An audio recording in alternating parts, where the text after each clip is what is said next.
Ooh, it's hot. Coffee's hot. What's up, guys? Welcome back. My name is Dane. For those of you who've never seen any of my videos, just sharing. Today, I'm going to be sharing some of my gang stalking experiences. Some of these things are so out there, right, that it's like hard to want to share. Like I know that's a lot of people's stories, but I'll just encourage you guys to share your stories. Like that's how this all started with me, is just putting it out there. And I know for me it's been very helpful hearing other people's testimonies about what's happened to them, because it's like, as far out there as all this stuff is, it's like it's happening to other people and the same things are happening. So this one, I've shared a bit about this story, but it was my first video that I ever made, and so a lot of you guys probably haven't seen that because it was 3-4 years ago. And I would just like to share kind of what happened that day, because it was pretty wild. So I guess this will be a gang stalking diaries video. And I kind of title that, tongue in cheek, just as a little joke, but it's really happened. Obviously I don't share anything on here that is not real to me. So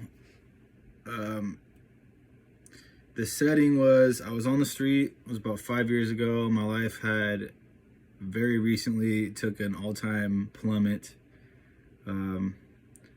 At this point, I had just lost my job and my vehicle. My vehicle got towed, and I went from living in $1 million house to living on the street, and basically a Skid Row situation quickly, right? Because of my addiction. And so I had noticed some things that were strange that were happening, right? Like people showing up and watching me at this point, but this is where it took a new level. So I'll just tell it like it happened. I'll probably break this up into 2 videos, because I want to keep this upload short, because I'm going to be moving around today and I don't want it draining out my battery while I'm running errands. Anyways, so if you've already seen this, sorry, but I'm going to go into a little bit different angle or depth and talk about it. I think most of you probably haven't heard this story, but it was wild. So I was just kind of going throughout my day, using drugs, just a normal day. Wasn't new to this. It was just kind of I'm in this new space where I'm I guess this is my life now. I'm living on the streets. And so I was talking to this guy that lived next to me. And when I say lived next to me, I'm talking about in a tent. I got a tent recently, and I was staying on the street straight up. And so this guy next to me, me and him were talking, and it was a normal convo. This guy, we were joking around, and he was all right, he wasn't this. He's a decent guy for being on the street, wasn't out of his mind or nothing.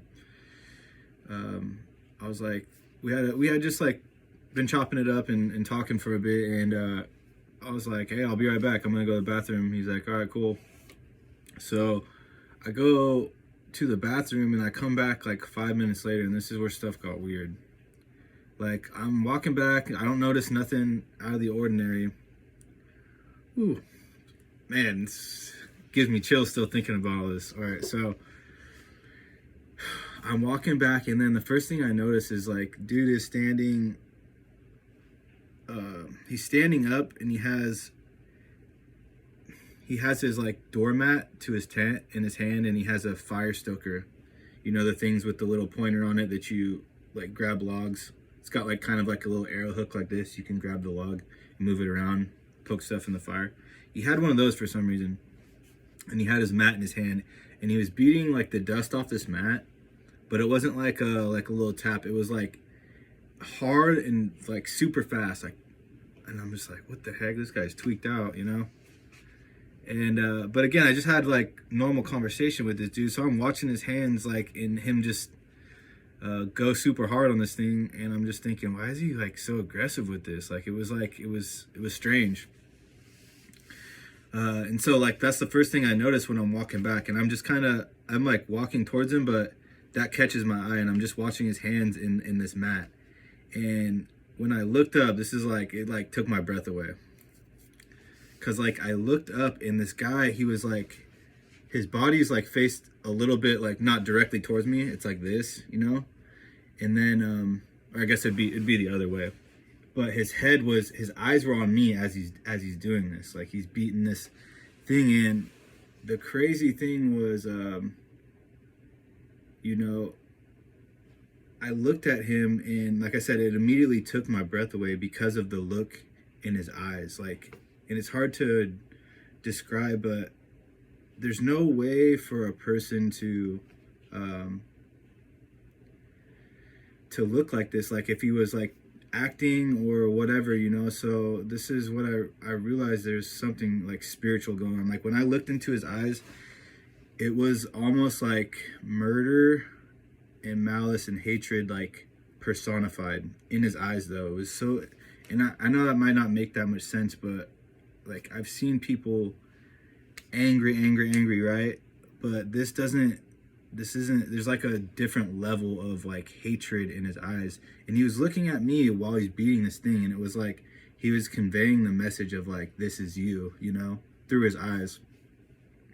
And like I said, I'm like the hair on the back of my neck stood up, like my breath kind of goes out of me, and I'm just like, what the heck? So I'm just looking at his eyes, trying to figure out what's going on.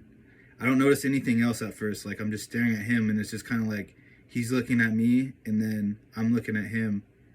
And then I'm like, I start looking around, because I'm like, what did I do, you know? Like all this is happening really fast, but I look like past him, because I'm kind of started scanning now. And then this is where I noticed other stuff wasn't normal. There were two ladies that I don't know where they came from, but they were staggered a number of feet back. I don't remember exactly how far, but it was like maybe like 10 feet behind him, and then another few feet behind her there was another gal, and they also were staring at me with the same eyes, right, not moving. And then I'm pretty sure the guy stopped doing that, and they were just all three of them are staring at me with these eyes, these demonic eyes, right? And my belief is that it was a spirit that went into them, all three of them, because of the things that were going on spiritually. Like I felt it spiritually. I was just like, I've never seen that type of like look in a person's eye. It didn't seem natural. And also, I forgot to mention this, their eyes were like almost like bulging out of their head, like all the way. I could see their full eyeball, and it was like, I've never seen someone open their eyes that wide. It was like, and then the look in it was just so bad, guys. Oh man. So I'm like, I look, and there's three of them now looking at me, and then I scan this whole block, and this whole entire block, it was like no one was moving on this block, and every single every person that I looked at was staring at me with the same eyes. And again, like imagine this happening. I didn't know what was going on. And this is fairly early on, within like a first couple of weeks of like all this stuff happening to me. So I had no clue what was up. So like I'm spinning this whole block, and it's like a busy downtown Seattle block. And like I said, everyone's like eyes on me, and it was like all of them just hated my guts, and I couldn't understand it. I'm like, what did I do to these people? I don't even know most of them, and the ones that I do know, I've never, like, they have no reason to be looking at me like this. And I started like, I can't come up with an explanation, like honestly, other than like spirits were in these people. And you know, at this point I had just received Jesus in my heart a couple weeks prior to this. Like when I was trying to get clean, I backslid. That's how I ended up on the street. And it was like God was using all this to humble me and show me the reality that there's a very real spiritual world. And so when God puts his his spirit on you, these other spirits can see it. And that's how I've come to understood, my situation with the gang stalking. So anyways, I'm looking around this block and I'm just like, what is going on? And even out loud, I was like, what did I do? And no one answers me. Like, no one says anything. And I was like, I'm like just so confused, right? And sorry I'm not like very articulate with this, but I don't really know what to say. It's like, this is just what was happening. And I'm like, yeah, I don't know what I did to any of you guys, but I'm gonna leave now. Like, I'm out of here. Don't worry about me. I'm gonna grab my bags right now and you won't see me again. So that was my plan. I'm like, I don't know what's up with this place. Like, so I'm grabbing my stuff and I'm just like, and no one says a word. Like, and I'm so creeped out. And so, you can imagine the fear with that, because like I can't come up with an explanation of what's happening right now. And yeah, I'm gonna chop that off right there, and then I'll tell you guys the remainder of the day on the next video. Go ahead and let me know if you've ever experienced something like this, and if you want to see part 2. All right, see you on the next one.